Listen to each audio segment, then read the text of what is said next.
What black community? It's a black environment with black women and black children. Oh yeah. Some people they live from day to day. Some people they live from day to day. Some people they live from day to day. Giving love, learning how to give.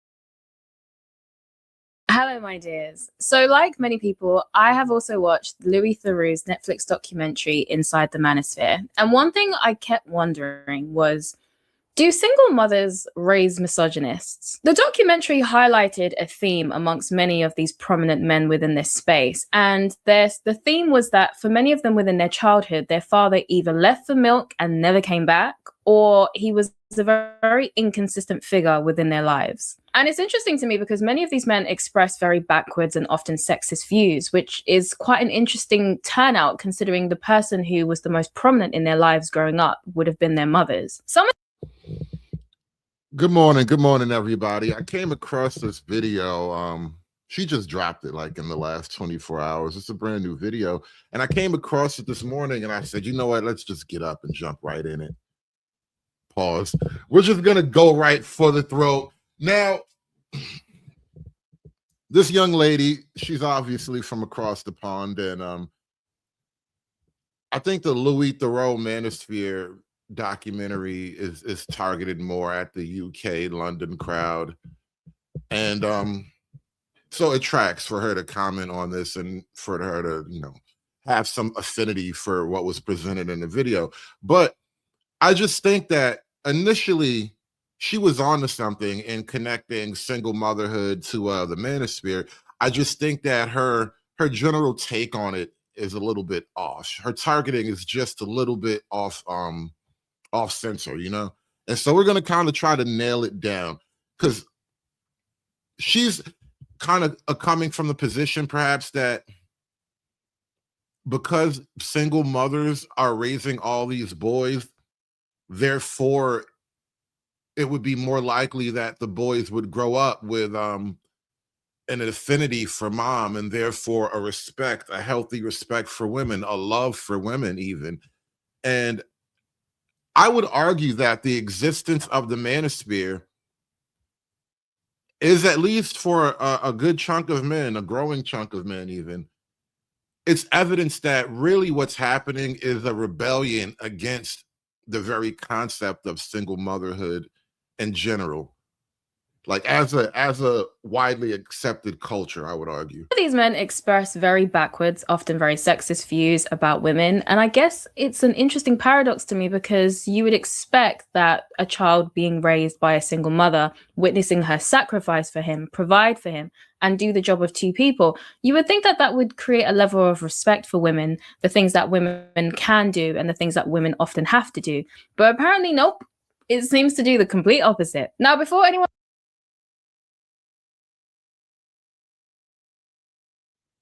I think she's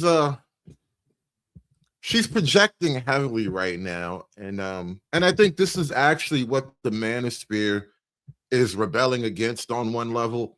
The notion that pretty much most single moms are competent, striving, morally righteous,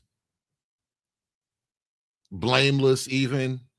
And what a lot of men are kind of revealing is through either the dealings with their own wives, girlfriends, baby moms and whatnot, or just, from remembering their own lives growing up, watching their own moms date and gallivant and cavort around with this one and that one.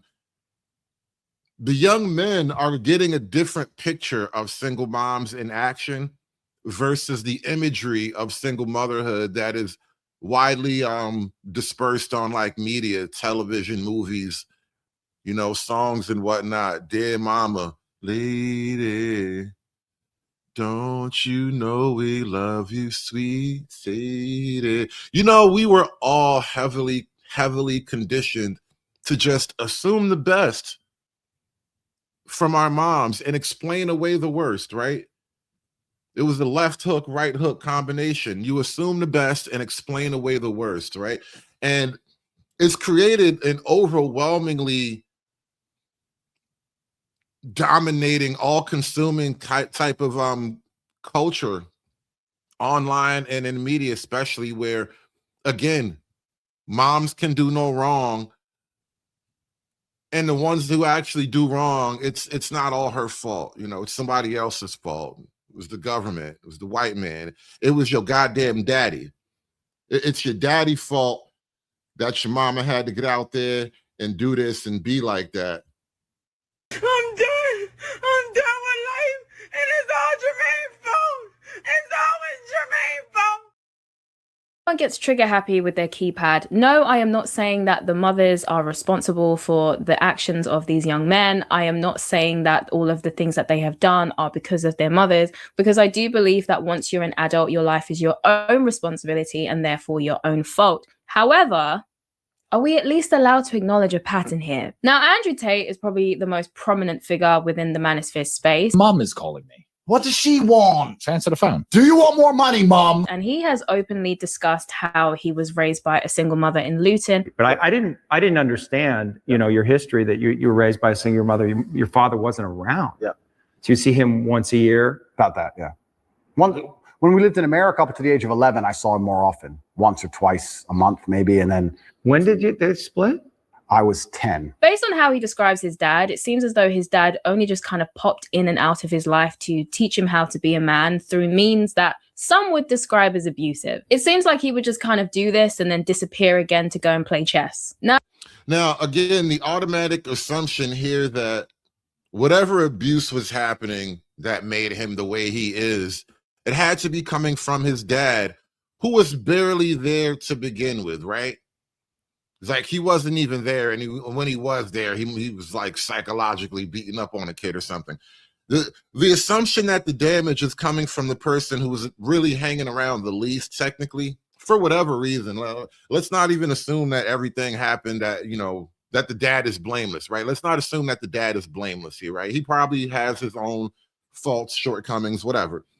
But the automatic assumption that every bad thing that made a Tate the way he is the dad's fault, when the more likely scenario is that he watched his mom and he saw things that his mom did. He saw behaviors from his own mom that he just, especially as he became a man, and he could see the behaviors of his mom and other women as well, and he starts to realize, well, maybe women just do some of these things sometimes. He starts to form his own kind of worldview about how things work. now it is publicly known that Tate is currently on trial in Romania for many crimes against women. It's quite interesting with Tate because he always complains about the Matrix, yet his biggest snitch is himself. When I was 24, 25, I sold drugs. Right. Point 7, don't get legal before you get rich. But when I lived in England, I refused to pay tax. It was 40%. So I refused to pay tax. It was 40%. Now, all of this is just sort of irrelevant here. There's both. But let me jump over to the next. Quite an interesting one, because he has also spoken about his mother, and his relationship with his mother was quite a chaotic one. He does describe her as being quite abusive and quite a chaotic person in general. Chaotic again. She uses the word chaotic twice. You know how much darkness a word like chaotic kind of covers up? It's like makeup. You know, hide the blemishes. It's a word like that. She was chaotic. You know? Meanwhile, he's like, Mom, you remember that time You held my head out the car window as you drove down the highway. And she's like, his mom was chaotic. Such a nice word, such a clean word. Women are chaotic. It was my little sister that I think took the brunt of it. She's 18 months younger than me.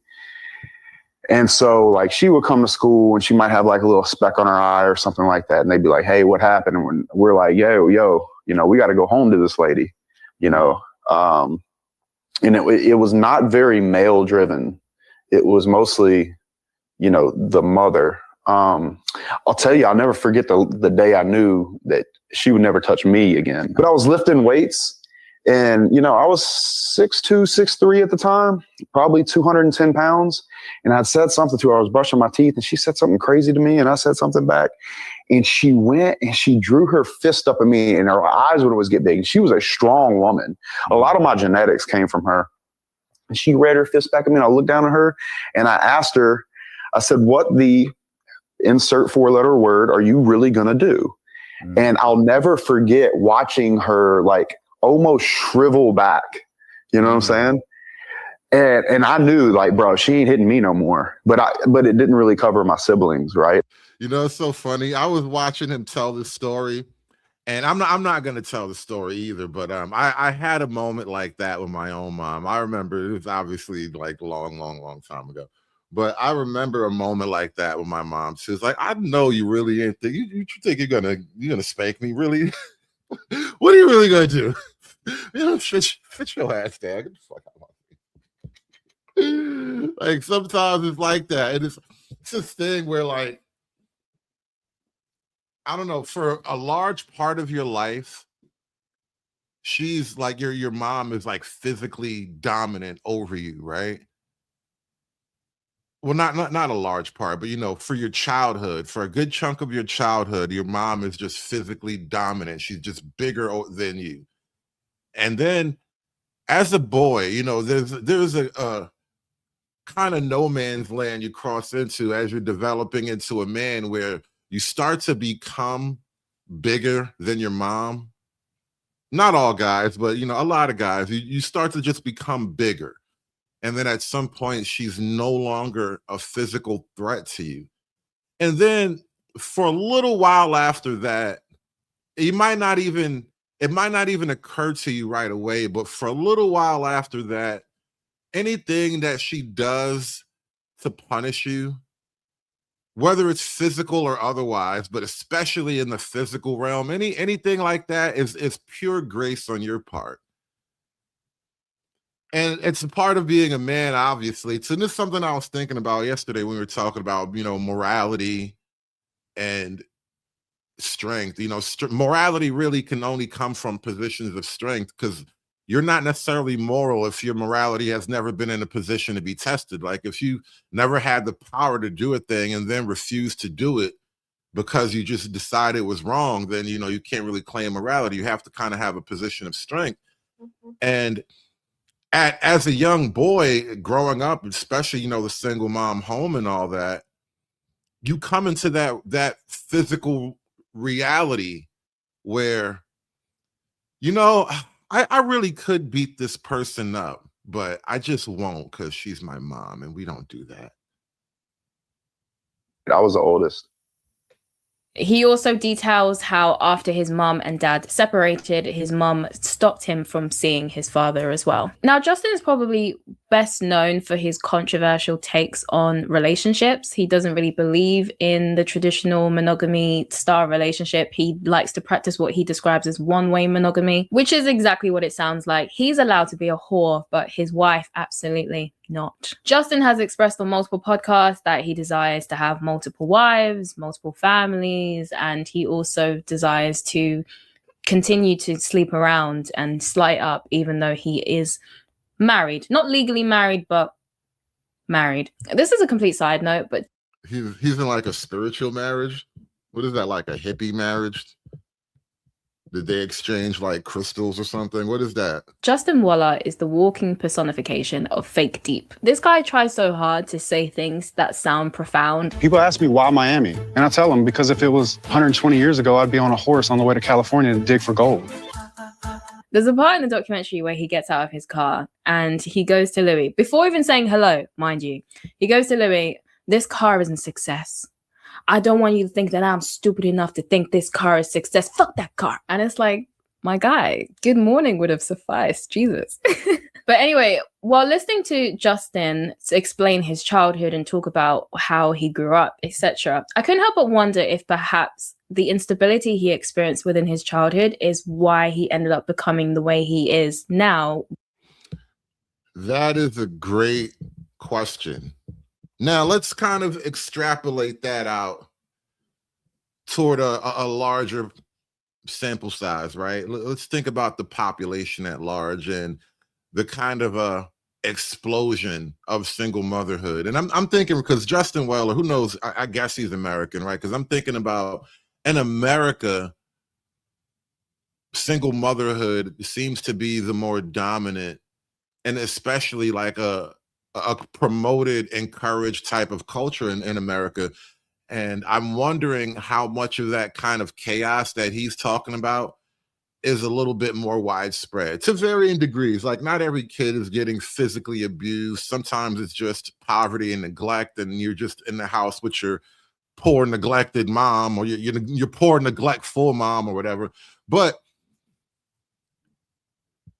as you get older, maybe you do want to kind of do things differently. You see things, you actually maybe strive for the order that you were denied growing up within his adult relationships. Because my armchair psychologist opinion is that the chaotic, unstable, or emotionally unpredictable environment probably made him seek complete control within his adult relationships. One way that I isolated my girl to be only in my frame and not have her friends have influence is I attack her friends' frame. So we get in trouble, she doesn't respect it. Didn't she want to say she wanted to go to Vegas on a girls trip? She doesn't respect it. Trash. And I'll just attack every one of her friends because every one of her friends' men, they are an example of what we're teaching not to be. So it's easy to penetrate it. And the next thing you know, my girl is coming to me almost as if she thinks I'm going to forget that I told her this, telling me like, I told her that she must not respect me, man. I don't know that. I'm scared. I'm like, you know? The homemade.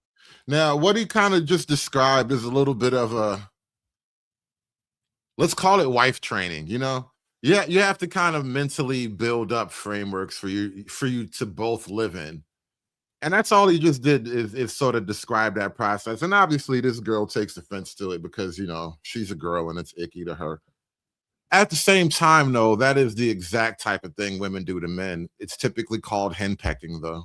/breadwinner relationship with the woman you refuse to legally marry works for him because it allows him to have that married life structure without any of the legal responsibilities or obligations. But in regards to the one-way monogamy thing, the way he speaks about it in the documentary is incredibly cringe. I have honestly no idea how his woman doesn't get the ick on a regular basis, because the things that come out of his mouth sometimes I just don't even know. But anyways, in regards to the one-way monogamy, to many people that sounds chaotic, which might to some people sound counterproductive for someone who's trying to avoid chaos or instability because that's what they had within their childhood. But although it might sound chaotic to us, to him, I actually don't think it feels chaotic at all. It probably feels a lot more stabilizing and calming, to be honest, than traditional monogamy. And the reason why is because it's essentially strategic risk management.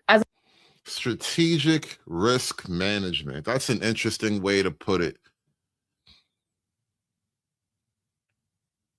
And I think about that from like, you have to think about it in terms of like economics, right? Because that's really where these concepts apply the most often usage. And by kind of what I guess women call it decentering, right? But from a male point of view, and this is what they criticize men for, right? The men kind of devalue the position of women in their lives mentally. And I guess the purpose of devaluing the position of a woman in your life is to also now manage the risk that comes from having a woman in your life, right? If you don't give her a prominent position in your life, then her ability to cause damage, trauma, harm, whatever, goes down because, you know, access gives you opportunity. I mentioned before, his father and mother broke up when he was younger, and his mother stopped him from seeing his father. So with him living his life the way he is, where he wants to have multiple wives, multiple families, etc., then if one of them decided to leave and not allow him to see his kids, he's got other wives and other kids. I do also think as well, understanding Justin Waller's background gives us more context into that Lila Rose back and forth he had on the Whatever podcast. I might have multiple family. Oh, You never know. I might like family more than you. So much I have 5. Do you think that's a good thing to have multiple families? I think it's good if there's one dad and there's not a bunch of step parents involved, and the dad can be the hero, and those 5 families live a 10x better life than they would have otherwise. Yes, ma'am, I do. Or you don't think that it will be ultimately an opportunity for jealousy or disharmony amongst Women two are always different going to be families? jealous. What's changed I'm not about that? jealous in Women my have been jealous marriage. all the way through time. So I'm not jealous in my marriage. Well, I don't care about your marriage. I'm talking about mine. What my life is going to be. So I don't answer to you. So that's my answer. I'm going to run my situation exactly how I want to. And generally, when I do that, that's when I have the most happiness, let's say, in my life. So that's all. And you would want that for your daughters? Yeah. I live my life unapologetically on my terms. So if my daughters that are overly spoiled and educated in every way and have friends all over the world and world traveled in the best schools in the world, if they have a problem with me at the end of the day, then they can kick rocks too. I'm not going to simp for my daughter. It's quite funny, really. Again, it's a rebellion against the world of single motherhood. And I would imagine if you kind of peel back the curtain a little bit and you look at a lot of the big influencers around these manosphere spaces, I'm gonna bet, I would bet 70-30, probably way more than not, a lot of single motherhood raised men, right? A lot of single mother raised men, because, and this isn't a shade thing, it's just a statistical reality thing, right? And I guess I'm arguing, I am hypothesizing that, especially from a larger cultural standpoint, what's really happening is more of a single motherhood rebellion, a single motherhood rebellion. I know years ago there was a phrase going around the manosphere called like the beta male rebellion or the beta male revolution, something like that, when it basically described the men who weren't being chosen kind of falling out of the dating pool or whatever, sitting out of the dating game or whatever. And I think it's actually a little bit bigger than just the men who aren't being chosen, right? Because what people like, the Tates and the Waller guy and a lot of these sort of, big alpha male type of content creators, I think what they represent is guys who are being chosen in one way or another. Guys who represent, success and being attractive to women and being respected and admired by men or whatever. That kind of archetype of guy is also in rebellion, in opposition to making an attack on the very world, the ideological superstructure of feminism and girl power and girl bosses and single motherhood. Just like in that clip she played earlier with Waller talking about his girlfriend's friends and pointing out the little ways that she's showing how she doesn't respect her man or whatever. What they exist to do in that capacity is to just kind of give a living, breathing example of something else, right? Another way to be. And one, it does kind of attract women on a certain level, because obviously they bring women into their own spaces. And if that energy, if that posture can be replicated, then the other guys who do it will obviously bring women into their spaces. And that seems to be the idea, right? So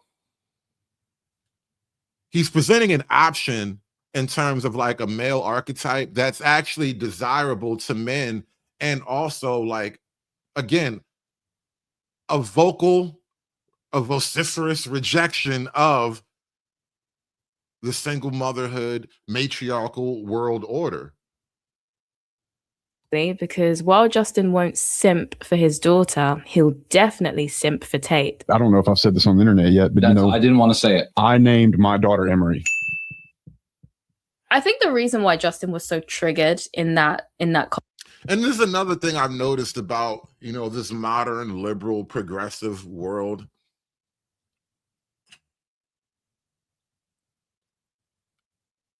For reasons that I haven't come up with a clean enough concept of it yet, but it seems that any attempts to have male brotherhood, camaraderie, like a uniquely isolated male friend group, they're always being attacked from the outside by like women and the forces of equality and progressivism and whatnot. This is why like the Boy Scouts right now are co-ed. This is why we have like a handful of women. Almost every sports show has chicks involved in it now. You got women in the locker rooms and all of that shit.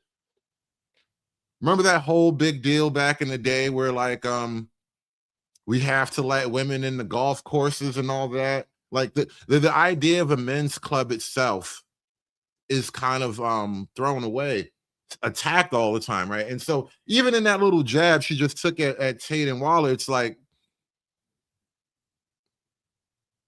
I think for the purposes of female social and individual dominance, they have to break the bonds between men. And then as a kind of forced and directed retreat, the only avenue of male bonding that is, generally accepted and promoted is literally homosexuality, right? Those are the only groups of men, by and large, that left-wing liberal people never criticize the nature of their relationships, right? Because they're already gay, so you can't call it gay anyway. And again, these guys, it's like they serve to represent a different way of being in terms of like the liberal male. There was something I wanted to kind of bring this up, and I really didn't know how to introduce it until just now. But the other day, Jerry O'Connell and Bill Maher did a little sit-down interview on Bill's show, and a couple of the clips went viral because Jerry O'Connell is married to Rebecca Romaine, and I guess they've got like 2 daughters. Might even be twins, I'm not sure, but 2 daughters together and married for a little while now. And they were talking about the Kamala Harris election. And this man revealed a level of pressure that he lives under that I just could not imagine. I'd probably snap. I'd start digging a hole in the backyard. I couldn't live like this. I'm going to tell you about a bit of, I say this, will I stay married? Blow it over here. My, Sounds like you're going to blow it over here. the night of the election, this third Pause, one. Bill. That Yeah. was a Third election. crazy sus comment to make, Bill. All right, I know you're all Hollywood and weird, but that was crazy sus, Bill. Bit of, I say this, will I stay married? Blow it over here. My, Sounds like you're going to blow it over here. the night of the election, this third one. Yeah. Third election. Everyone knows what I'm talking about here. I was watching late at night the returns, and I'll be honest with you, I didn't think Trump was going to win. I live in California. I didn't think he was going to win. From what I was hearing, I didn't either. I think he was going to win. No, This is where I live, No. I said something along the lines of like,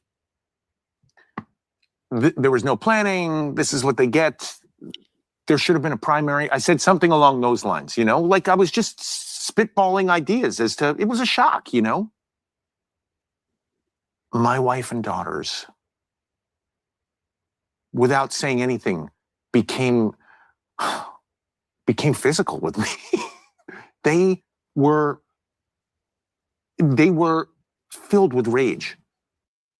He got beat up by the women in his life. Jerry O'Connell has reached peak liberal male.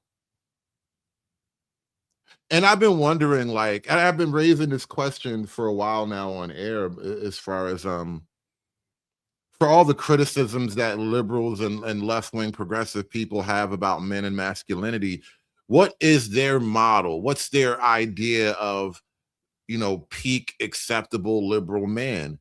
And I think Jerry O'Connell has reached peak liberal male.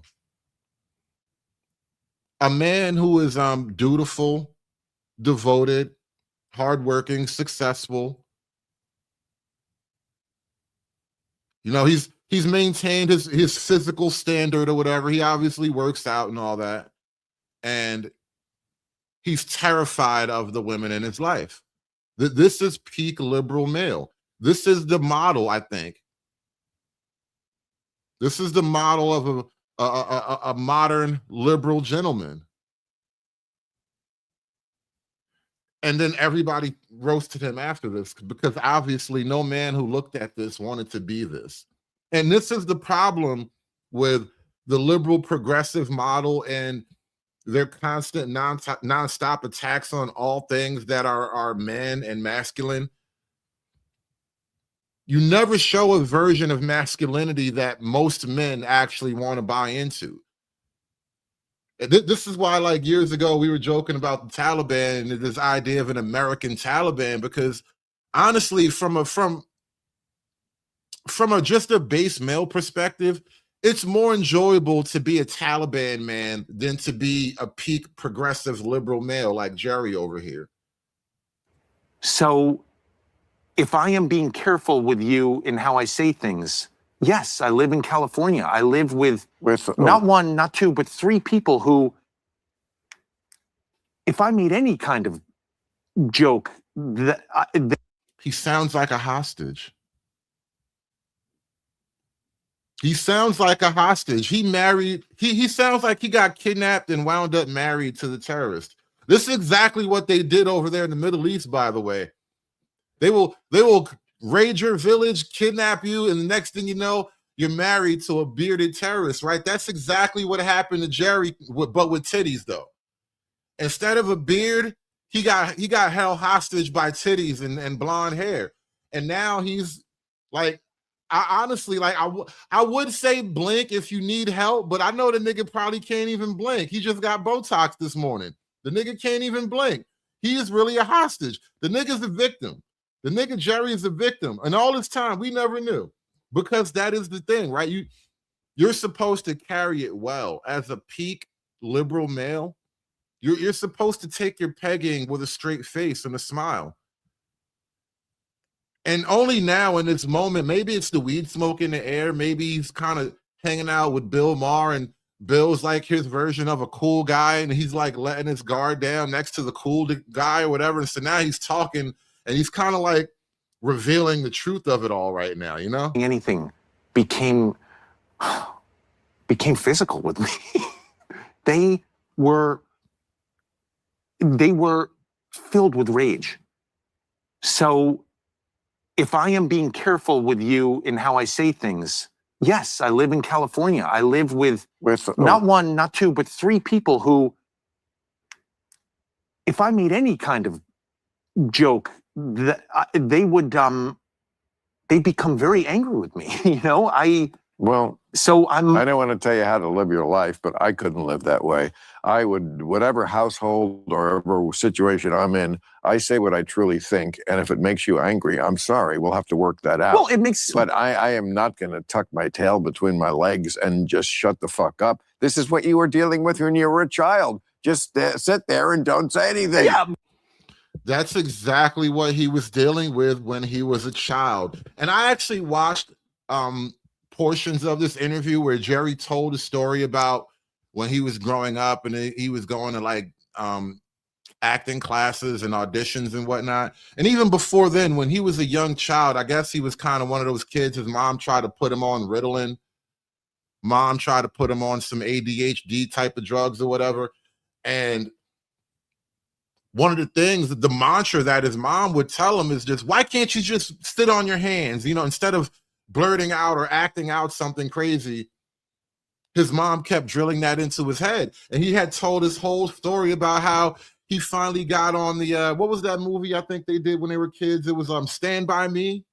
When they and I loved that movie when I was a kid. That was a great like boys' tale type of movie when all those kids walked on this like journey off the railroad tracks. Remember that one scene where they were crossing like a railroad bridge and a train came and it was dangerous. Like, it was a great movie he got casted in. And he was telling how Rob Reiner, who recently died, by the way, that's why they were talking about him. Rob Reiner was the director. And when he got the job working for Rob Reiner, he was trying to like remember what his mom said, keep it together, don't be disruptive, don't be a problem. And he gets on stage and he does his thing, and Rob kind of like got like in his face, and he thought he was like in trouble. He was like, oh my God, my mom told me to just sit on my hands. What did I do? Oh my God, I can't believe I screwed up. And then Rob Reiner looked at him and he was like, that right there, everybody do more of that.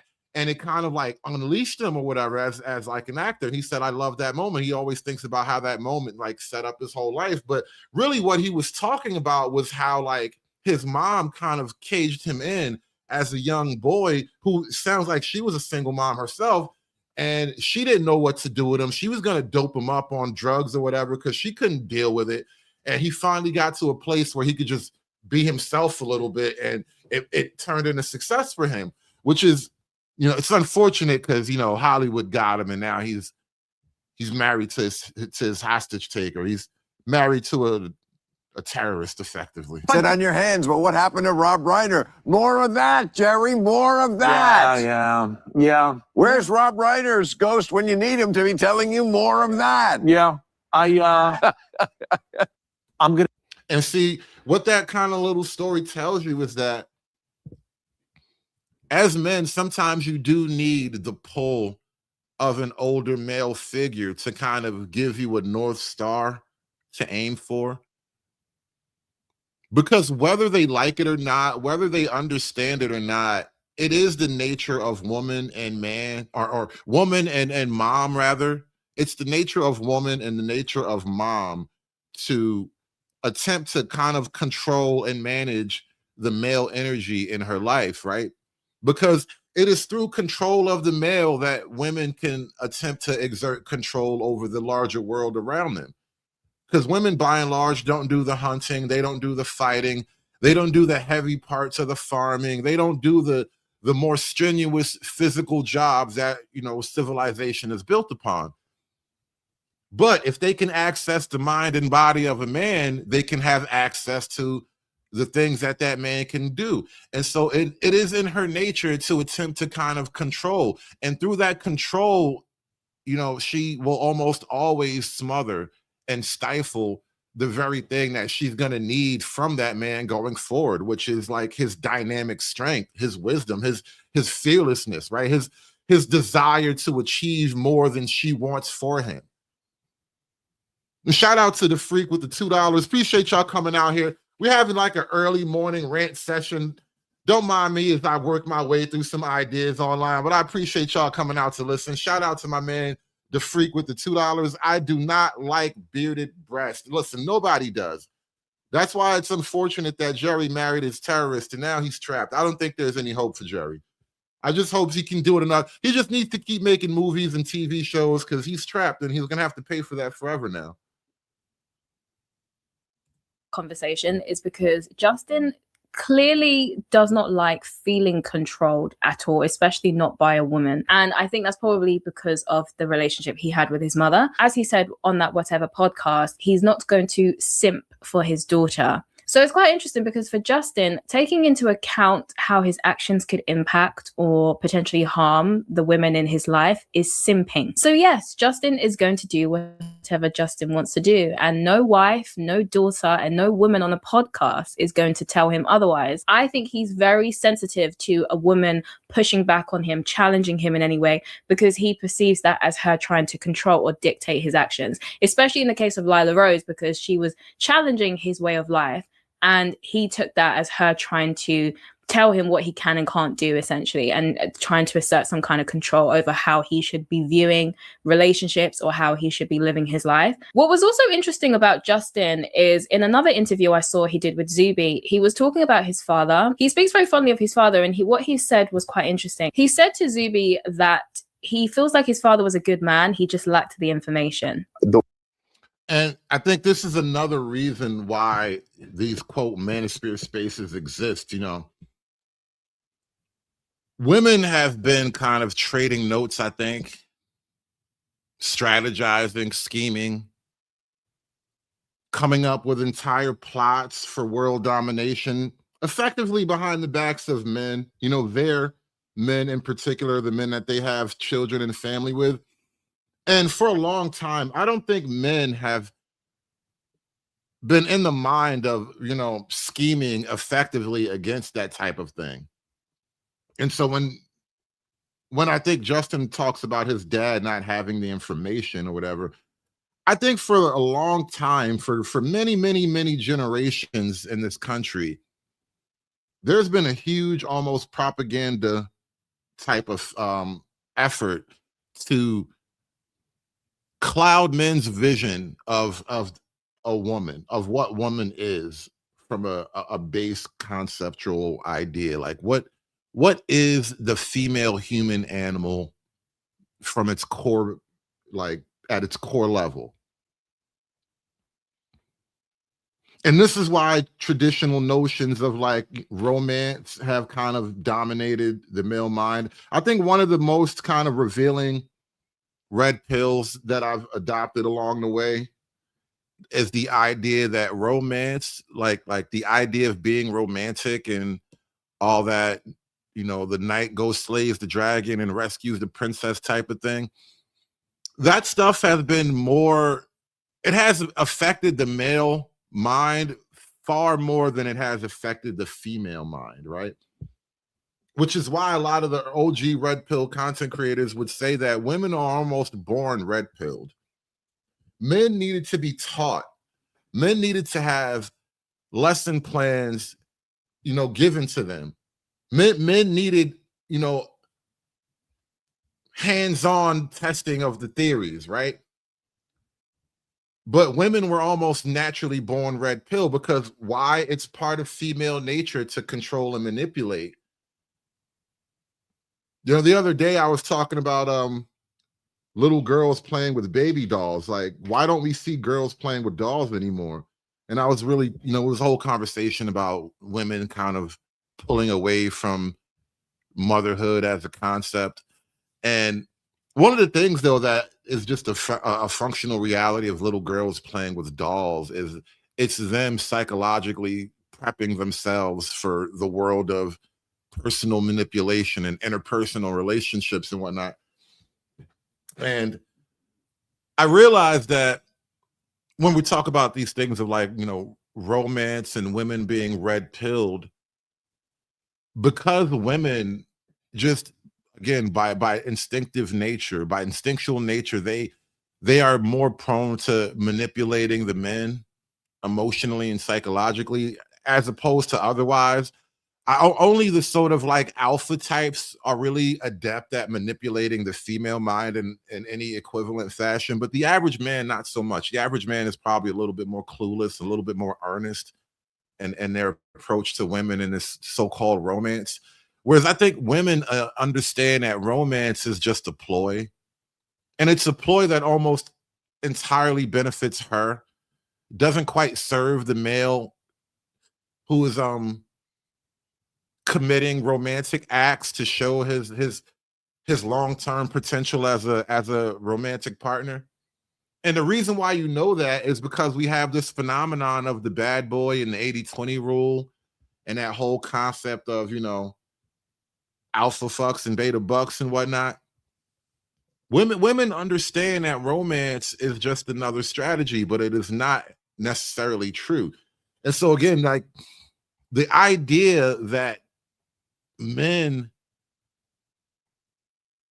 truly understand what's going on with women and female nature, and frankly, how downright predatory elements of female nature truly are in respects to how they look at and relate to men. You know, we talked about women, you know, seeing themselves as prey a lot of the times just because of their own physical reality, but women are human beings, and humans are a predatory species by nature.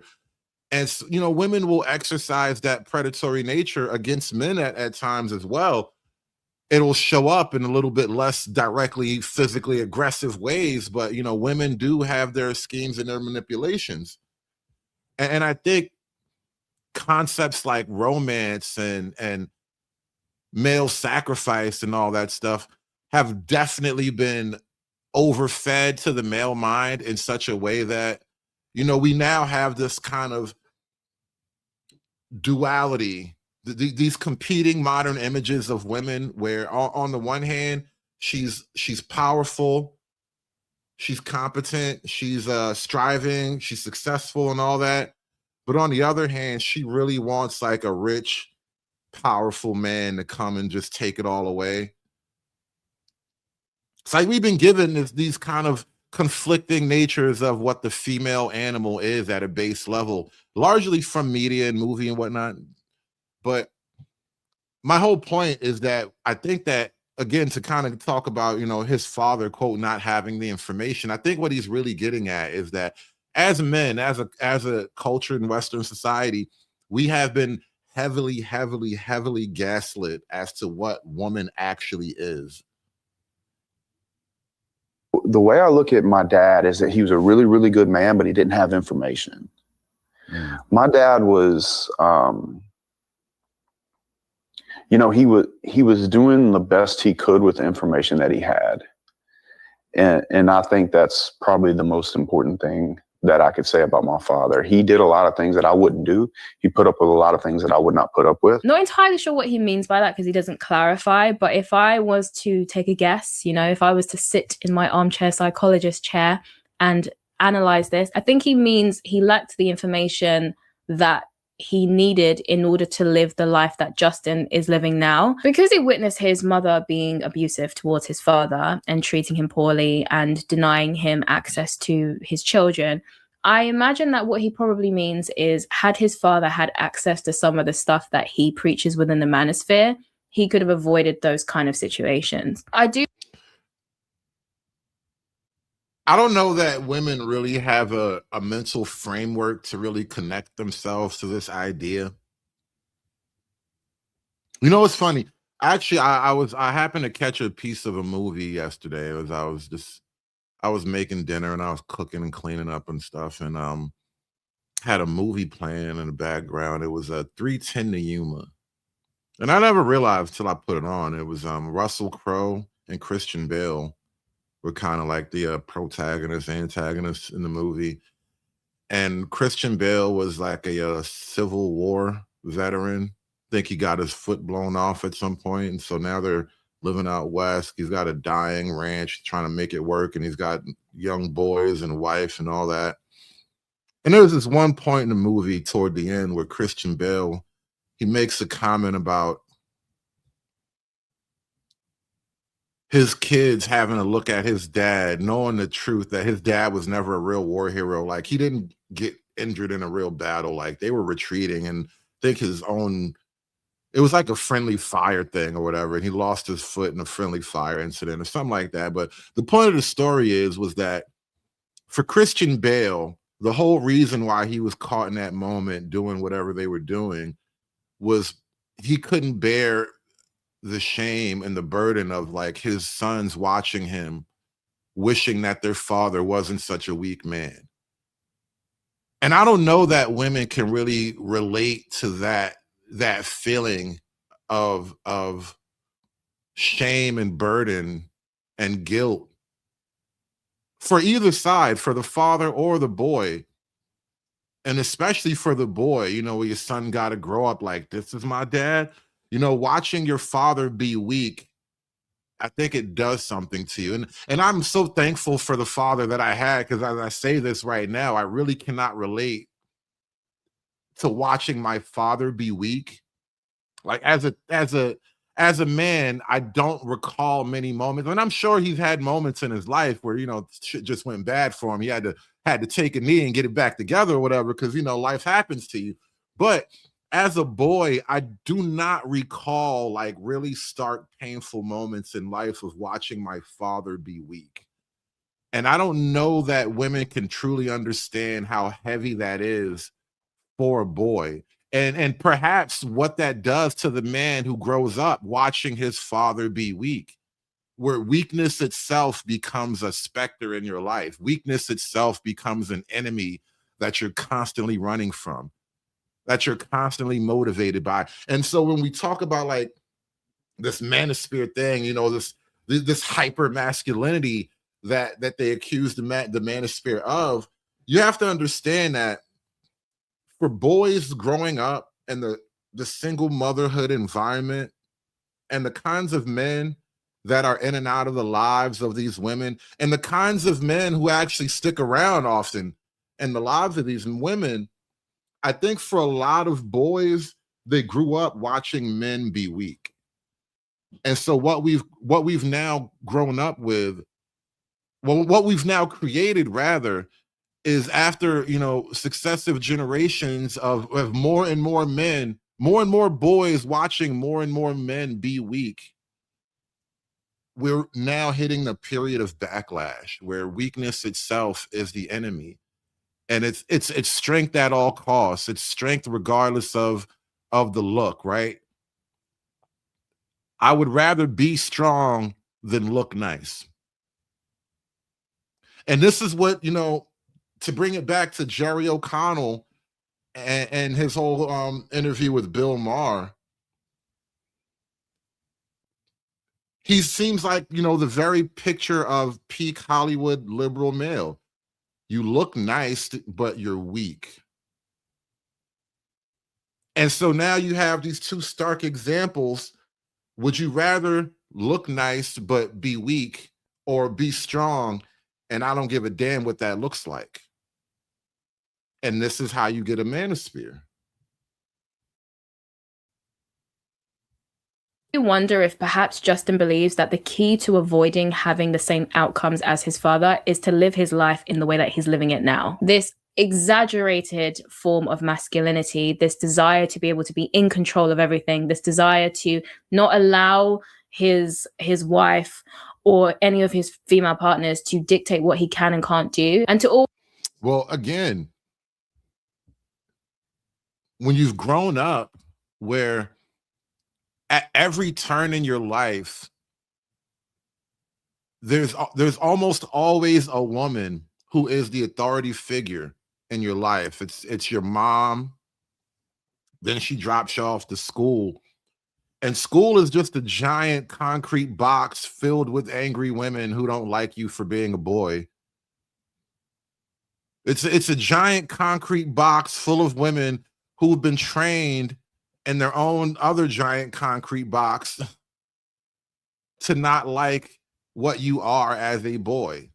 And so now your mom drops you off into this big giant concrete box full of women who've been trained to look at you funny. And you do that for 18 years. You go get a job, you apply to work at some other giant concrete box, and who you have to talk to? Another woman who's just like all the other women who've been trained to not like you. I'm just saying. And I'm not going after your girl Patience. I'm not talking bad about this girl. I don't think there's anything wrong with the girl. And she looked young. What is she, like 21? I am not here to beat up on the children, goddammit. We're just talking about ideas and things. Always have the ability to have one foot out the door by not legally tying yourself to anyone. I do wonder if that is what he means when he says he doesn't think his father had access to the right information, because I think that he thinks that if he lives his life this way, he can avoid the outcomes that his father had. So it kind of essentially becomes an overcorrection, performing this over-exaggerated hyper-masculinity, because he might think that in order to be respected and in order to receive kindness, that is what you have to project. Because the opposite of that for him is probably weakness, and he perhaps believes that weakness is what leads to situations like what he witnessed within his own household. So, and again, this single motherhood thing, this rebellion against the single mom, I think it needs to be studied more from a cultural perspective, because I think that's in a grand kind of symbolic theme. This is really what's happening here. It's like a giant struggle for control of the male identity, individually and collectively, even, because within the confines of just like the single mother child mom relationship, right, there is men and manhood as the mom sees it. That's why they have this kind of trope of, and especially we see this a lot, we talk about this a lot, like in the ghetto with Black women and Keisha and whatnot. You dress your son like the man you want to have sex with, that whole phenomenon. So there's this trope of, well, really, there's this like tug of war really between how the mom sees men, how the mom relates to the men in her world, and then how the mom sees her son and the man she wants him to be, versus how he sees men as a boy, how he wants to be as a boy, what he thinks are the desirable qualities of manhood he wants to copy after. And naturally, there's going to be friction there.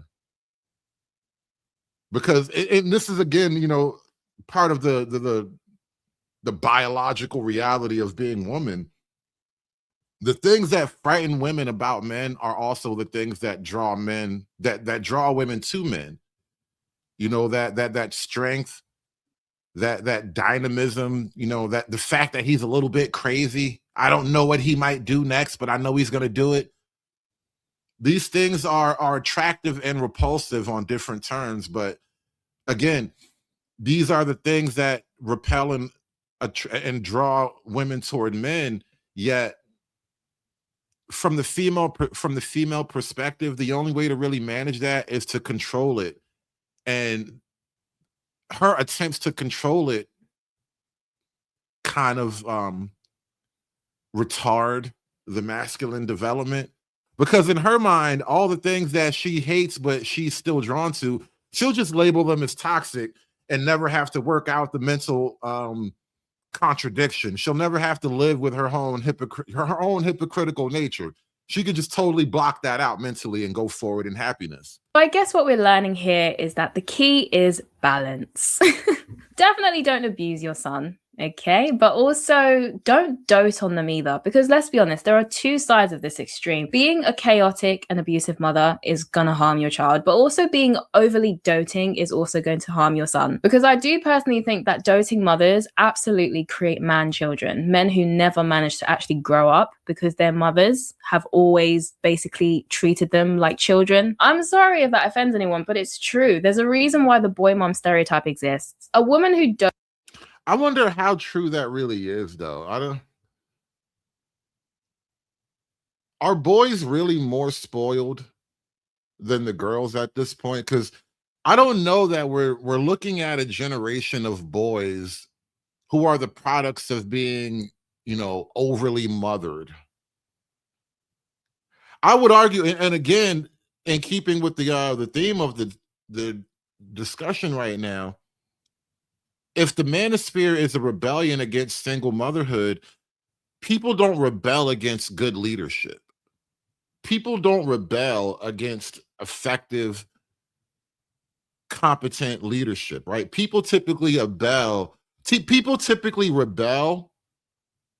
against not just abusive, incompetent structures, but overly like comically abusive, comically incompetent. Like, you kind of have to hit, this is why we make jokes about like communist countries, because things get so ridiculously bad that you can't even imagine.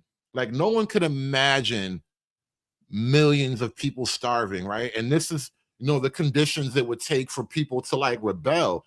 And I guess what I'm arguing is that for a lot of men growing up, the reason why we have a quote manosphere is because the conditions of their childhood in their home with their, you know, blameless angelic mothers, the conditions were not that great. Psychologically, materially, emotionally, the conditions were not that great. And so now you have a nation of men and boys who are effectively in rebellion because it's not as good as the brochure told us it would be. It's just not hitting the way you told us it would hit. And so now we have, you know, this online culture. You know, what's wrong with the boys? Why are the boys being all misogyny? What do we do about Gen Z? All this new all this new worry about what's going on with the boys. I think it just stems from that basic simple truth is that we've created conditioning. We've created a set of conditions that, you know, from the male perspective, more and more boys are just, you know, either opting out of whatever the societal norms are, or they're rebelling. Rebellion is a better decision than cooperation. Rebellion is a better decision than submission. Rebellion is a better decision than, you know, keeping the charade up. And so I think that's what's kind of been going on.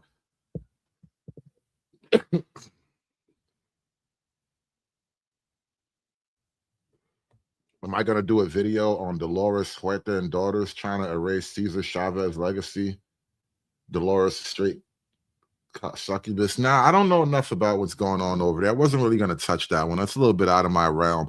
I do think it's interesting how they're doing the believe all women against Cesar Chavez. And isn't that same woman, doesn't she have like a couple of his kids? Like that's a sticky Mexican situation. I have no idea how to sort that one out. So I wasn't even going to touch that. I was just going to watch that one play out. I do think it's crazy how the liberals just, you know, they can't help but to sacrifice one of their guys. They, no matter what happens, they will sacrifice one of their guys, which is another thing, you know, tying it back to the Jerry O'Connell thing. I think the liberal male knows almost like from, you know, again, a feeling of prey, right? A feeling of constantly being in danger.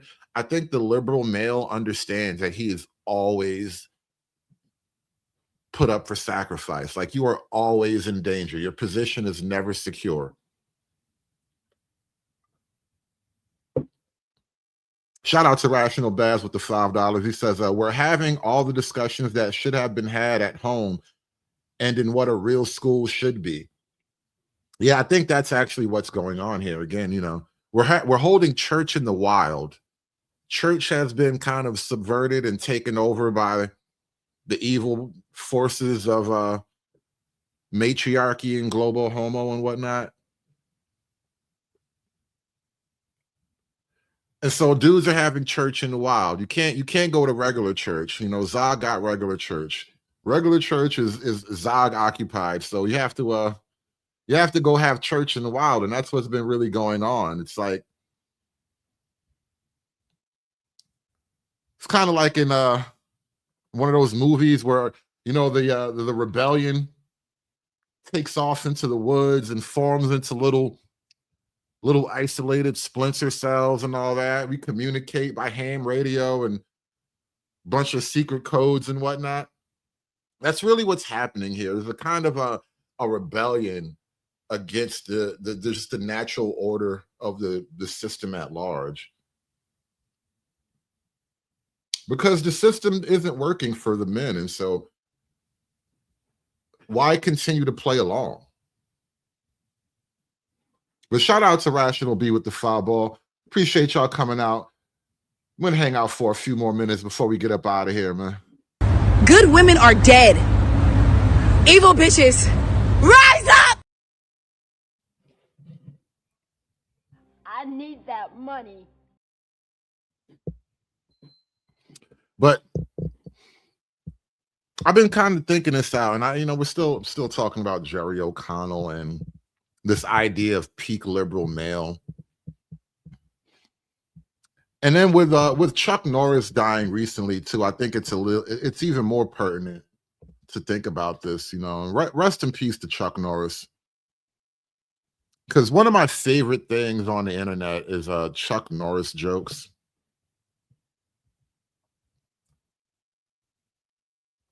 And I don't know if you guys noticed this, but it was a couple of years ago when I realized like Chuck Norris jokes on the internet have like they've taken on their own life. Like there's a whole culture revolving around Chuck Norris jokes. Don't look now. Chuck Norris is right behind you. I heard superheroes read Chuck Norris comics. I heard at night the boogeyman checks under the bed for Chuck. I heard Chuck Norris's reflection won't even look him in the eye. I heard when cops need cops, they call Chuck Norris. I heard when Chuck gets in the water, sharks get out of the ocean. I heard when Chuck Norris is hiking, grizzlies look out for him. I heard Chuck Norris rides in water without the cycle. I heard Chuck Norris wears a hat to protect the sun. I heard medicine takes Chuck Norris to feel better. Medicine takes Chuck Norris to feel better. And out of all the 80s action heroes, really late 70s, early 80s action heroes, Chuck Norris kind of ushered in a new genre of like martial arts, the white man martial art action hero. Before there was John Claude, there was Chuck. Before there was a Schwarzenegger, there was Chuck. Before there was a Stallone, there was Chuck, and for his day, Chuck Norris, and not only that, Chuck Norris was an actual fighter. He wasn't a martial artist, right? He wasn't painting pictures on a canvas. He was beating the shit out of guys in bare knuckle fights and crowds full of people. Chuck Norris was really the guy. He was him. He was the original him. And again, he was like Hollywood's representation of peak American alpha male. And Hollywood had done a great job up until recently. Honestly, Hollywood had done a great job of giving an image of like peak masculine, a man's man type of character that other men wanted to model after and be like. And I think that's what the Chuck Norris jokes kind of represent, is how well loved he has become in that regard. Walker, Texas Ranger. And the fact that these jokes all give him like a godlike energy is just a testament to how much he kind of fit that archetype of like peak man. Then after Walker, Texas Ranger, he kept all the old people in shape selling Bowflex machines. Which one of y'all grandmother, grandfather, or uncle got a Bowflex machine in the garage? Chuck Norris did that, right? And the reason why I'm kind of even going off on this little rant in closing is because with the passing of Chuck Norris, and then, you realize like Schwarzenegger's old, Stallone's old, Dolph Lundgren's old, everybody's old. What's the model going forward for like the new peak alpha male? Because you realize Hollywood is all like liberal and progressive now. So, a few years ago, they wanted to make James Bond a black woman. Matter of fact, in the very last James Bond movie where they made James Bond an absentee father, they made James Bond an absentee dad. That was so crazy. Look, even James Bond had to deal with a single mom who, it was a complicated thing. I'm not going to ruin the movie totally, but like the last James Bond movie, they gave him a kid, and then they tried to low-key replace him with a black woman. Like they just did my man dirty. And he died at the end. They did my man dirty. But like, I'm looking at like, and then I love Daniel Craig as James Bond, but even as James Bond kind of concluded his whole storyline, it was like 5 movies or whatever, you can tell they're really coming after that image. And especially because he's, a blonde-haired, blue-eyed white guy. They're really coming after that image of like peak Western alpha male. And right now, for better or worse, and definitely a lot of worse happening. Don't get me wrong. It's not like I have zero criticism for men or the manosphere, but like what the manosphere is attempting to do is to at least keep alive that spirit of the Western American man, you know. I beat people up and girls love me. I kill the bad guy. I save the little kids. I get money. That whole image of the American man, you know, peak alpha male. Hollywood is going out of its way to kind of destroy it and subvert it on every level. You know, it's in movies, it's in TV, you know, even in comic books, you know, in the actual canon DC world, Superman has a son called, what was it, John or something like that? And they made Superman's son gay. I remember years ago in X-Men, they had the character Iceman, Bobby Drake, I think. They made Bobby gay. And it's like they take all these characters and they intentionally subvert them. And then they leave you with nothing left. And the only thing left for as much as they criticize and hate what's happening, the only place left is the manosphere, apparently.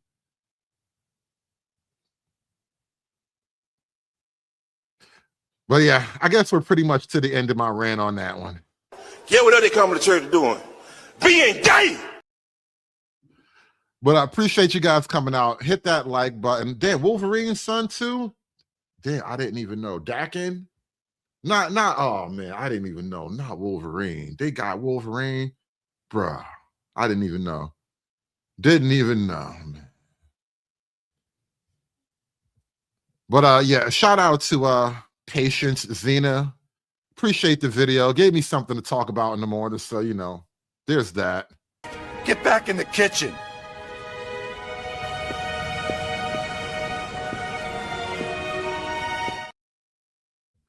But thanks for watching. Appreciate you guys coming out. Like, share, and subscribe. I had some content that I said I was going to get to a little bit later. We're going to do some more. We're going to do some more streaming a little bit later on, but I'm going to go eat breakfast or lunch or whatever time it is, whatever meal I'm scheduled for right now.